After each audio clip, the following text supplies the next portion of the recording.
The last Riot Forge game was released, and with it comes the end of an era. An era of looking forward to what kind of adventures would we be able to have on Runeterra. And I find it very fitting that the last adventure we are going to have here is one that's using portals to take us all over the place. So welcome to Bandle.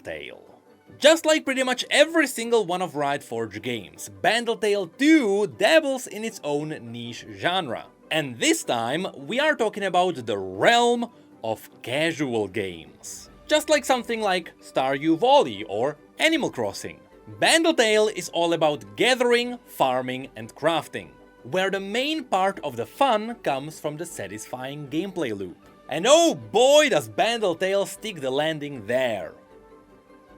Although, depending on how much of a fan you are of this genre, there may be a hiccup or two. So, let's dive into what this game can offer you. The first thing we need to tackle is the mentioned game genre. Unfortunately, it's been a while since the indie world released a game that would be a big success that would expand the entire genre of farming casual games. With the last one perhaps really being Stardew Valley, since even Animal Crossing New Horizons didn't really stretch what was already there. Though to be honest, the new Animal Crossing game did break records when it comes to digital purchases. But after that, the game genre quieted down and so did some of the excitement. Which is why, when Bandle was announced, you could see a lot of people pointing out that while they are still excited, it is not exactly their kind of game. I was absolutely in the exact same spot. I played quite a bit of Stardew Valley, I sank a few hours in Animal Crossing, but after that, I didn't really play much of the casual games. There simply wasn't enough to get me hooked. So from this perspective, Bandle already has a bit of a disadvantage. The market wasn't exactly thriving when it released. But thankfully, the devs behind this game knew exactly what they were doing and they knew how to bring it all back. You see, Bandle was developed by Lazy Bear Games, who are responsible for another casual farming game called Graveyard Keeper. Now, in case you don't know, Riot Forge was always about getting the indie developers together, taking what they have already made, upgrading it, and then giving it a new spin in the League of Legends universe. And in the case of Bandle, Lazy Bear Games based it off of Graveyard Keeper. Unfortunately, I didn't play the original game, so that's where my context ends. But from what I've heard, many people say that Bandle is just happier Graveyard Keeper. Which is not a bad thing, because now it's obvious where Bandle got its satisfying gameplay loop from. So, let's talk about that one. With minimal spoilers to set up the scene, you're a Yordle in Bandle City, and yes, you actually make your own Yordle, who knows how to use knitting magic, which essentially means you know how to craft cool things. And after a really big party, which makes half of Bandle City explode and scatter around, you inherit a big packable house, and you go out into the world doing what you can do to reunite all the Yordles. And this is where things start getting really interesting. See, normally in these kinds of games, the focus would be purely on farming, taking care of animals, stuff like that. But Bandle is focusing a lot more on the crafting aspect, and more than that, the story itself is propelling the entire progression system forward. And depending on what's happening in the story, the game will nudge you in specific directions. Sometimes you gather food to feed the Yordles. Sometimes you craft materials to repair things. Sometimes you craft entire new mechanical inventions. Or sometimes you craft entire new tools to do all the things above. The variety of what you are crafting and why you are crafting it gives everything a really nice spice. And in fact, it all becomes part of how you are supposed to play the game. See, each new progression step feels like you are solving a puzzle. The game always tells you, hey, craft this if you want to continue the story. And from that point on, you are looking for what you need for it and you are trying to figure out how you can craft it. Not to mention, there is always other things you need for it as well. And from that point on, you look at what you need, and you are trying to figure out what else you also need to craft it. Let's say you need to craft something that needs clay. Well, to get clay, you need to build a clay pump somewhere in the world. To build it, you need blueprints. To make blueprints, you have to craft them at an alchemy table, where you will be using ink. To get ink, you need some powder, and to get powder, you have to go out into the world and just harvest it from stars. Not to mention, your entire house can be packed in your backpack and you can take it somewhere else. And depending on where you drop it off, it may be at specific places that give you specific bonuses that allow you to craft entire new unique things. It all sounds kinda complex, and that's because it is. But even moving your house around becomes part of the gameplay. And all of this really breaks the game into 3 different gameplay sections. The parts where you are frantically trying to figure out how you can craft what you need, the parts where you actually run around and gather things, and the part where you are turning your resources into things you need and then actually crafting the things at the crafting tables. But we're not done yet, because all of this then ties into an entire different progression system. Purple balls. You see, by doing any task that is appropriate to your progression level, you will fill up your little purple balls. When you then go to bed, all of them get turned into skill points. Now, where do you spend those skill points? In the skill trees, which are not only massive, and where every skill unlocks an entire new kind of craft, but over the course of the game, entire new skill trees get unlocked as you progress through the story, each of which also has its own specialization.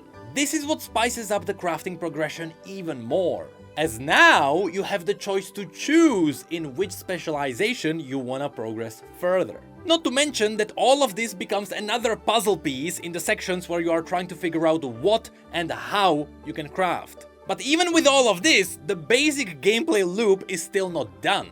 Because even after all of this, yes, sometimes the crafting loop may get repetitive.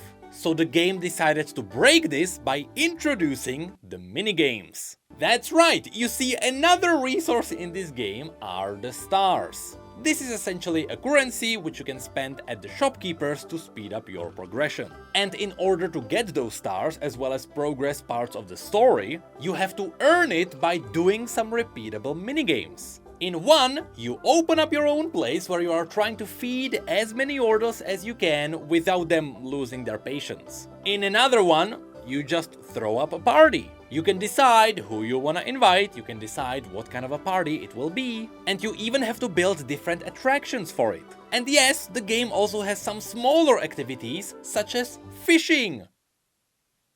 Every good RPG game has to have fishing. So all is good, right? As you can tell, I am excited, which means that everything is great. Well, not exactly. I can't believe I'm saying this, I really can't. But there is one flaw related to one thing that I really like, and that's the story. Now, don't freak out. The story itself is really good. It is a relaxed version of Yordlish Apocalypse that has some really nice humor, where besides some cool new Yordles, you will also find some familiar faces. That's both from League and from Legends of Runeterra. So the story is good. And that better be the case. Have you seen how many people wrote for it? No, unfortunately, the flaw is in how frequently the story interrupts the gameplay. It is really presented to you constantly.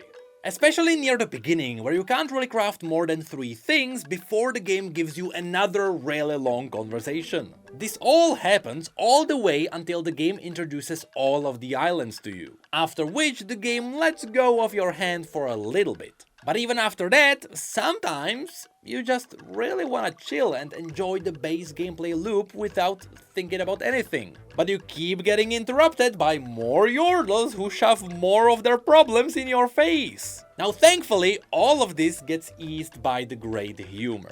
But man, sometimes showing not telling would be really good here. Now with that said, remember that this is a Riot Forge game, so story is absolutely the focus. And what's really cool about this one is that if you are here for the gameplay and you really don't want to read anything, and believe me, there is a lot of reading, you can skip everything and you'll be totally fine. So even if you're not a fan of reading, it's not that big of an issue. But unfortunately, besides this one, there is one more thing that might sour the experience a little bit. At the very beginning, everything will feel chaotic, and that's simply due to the size of the game.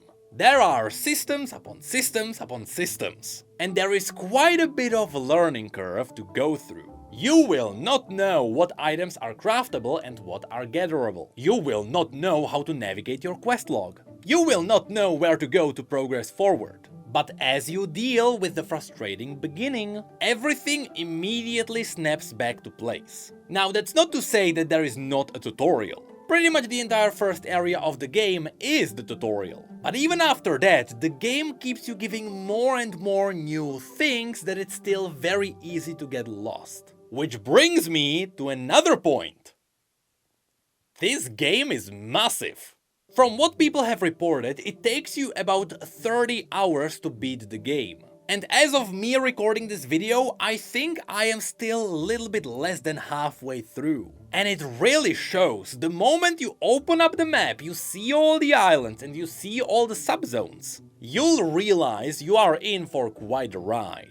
Which is good, because this kind of size of playable content is a staple mark of these casual farming games. So on that front, Bandle absolutely delivers. And what also supports your journey through this are the visuals and the music.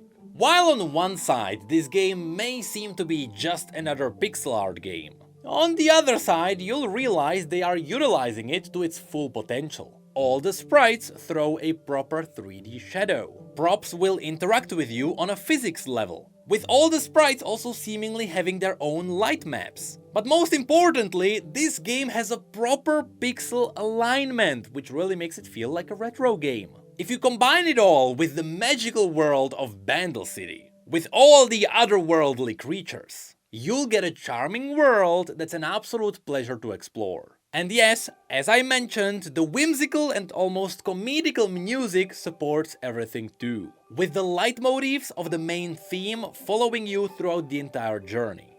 So, with the addictive gameplay loop, the magical environment, and perhaps a bit of an interrupting story, how did the game do in the general public eye? Well, quite expectedly, it did exactly how you would think it would. A very solid 8 out of 10 on Steam, which I can only agree with. Yes, I am aware, at this point every Riot Forge game got the exact same score, and you know what, I am happy about that. I mean, from someone who's not the biggest fan of this game genre, I could tune it down to 7 out of 10. 8 is a bit more of an objective opinion. I mean, all in all, I really have nothing bad to say about this game that would be a major letdown. And I really mean it, even with all the reading in the game, you don't have to read everything. But yes, there is another gripe which people have with this game, and that is the pricing. It is a $25 game, which for an indie title is a bit higher. I think 15 or even 19 would be ideal. But at least, if you make your purchase, there will be a lot of content to go through. So again, the size of this game saves it. But yes, that is how we landed on our last Riot Forge game. Our last little adventure into Runeterra through the point of view of an indie game. Because yes, we learned that Riot is working on their own single-player games, but who knows how that will turn out. So it's been a good ride, everyone. And now there is only one thing left to do. Someone has to make a video summarizing the entire journey of Riot Forge, right? I guess we'll never learn what the Shuriman teaser was about now.